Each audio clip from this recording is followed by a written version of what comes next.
আসসালামু আলাইকুম।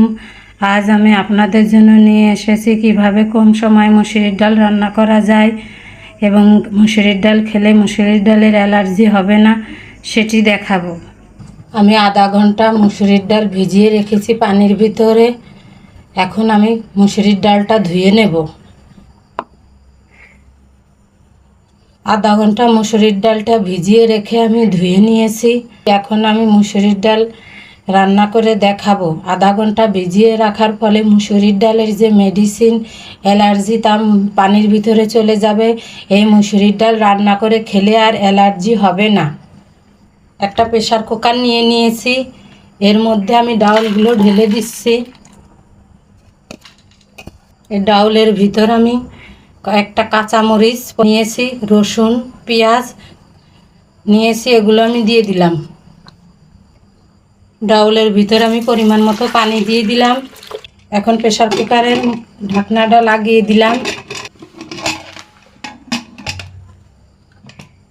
আমি এখানে বৃষ্টির পানি ব্যবহার করেছি। বৃষ্টির পানিতে ভিটামিন ডি থাকে। আপনারা চাইলে নর্মাল খাওয়ার পানি দিয়ে ডালটা তৈরি করতে পারেন। এখন চুলার জালটা অন করে দিলাম। আমি 2 থেকে 3টা হুইসেল দিয়ে ডালগুলো সিদ্ধ করে নিব।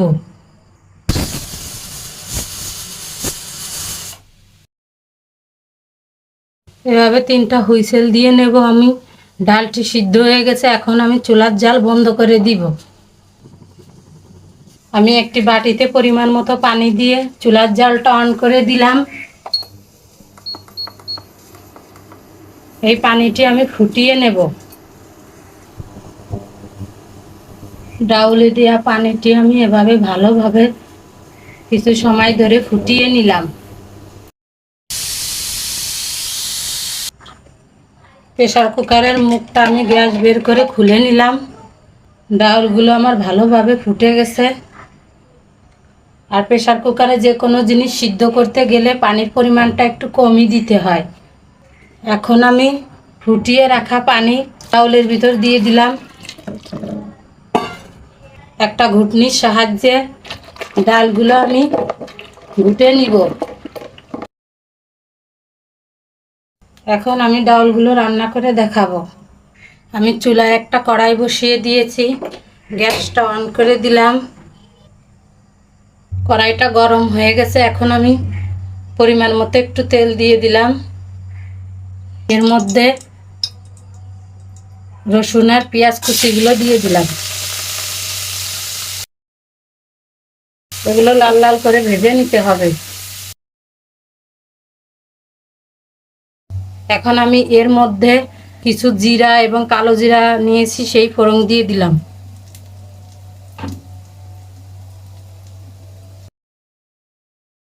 পুড়ে যেন না যায় সেদিকে খেয়াল রাখতে হবে। ডাল দিয়ে দিলাম।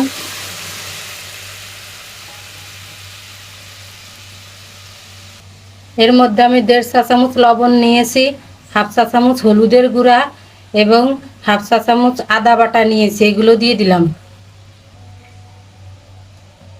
সব মশলাগুলো একটু কষিয়ে নিচ্ছি। টমেটো দিতে চাইলে এই মশলার ভিতরে টমেটো দিয়ে ডাউলটা রান্না করে নেওয়া যায়। মশলাটা কষানো হয়ে গেছে। এর মধ্যে আমি ডাউলগুলো ঢেলে দিলাম।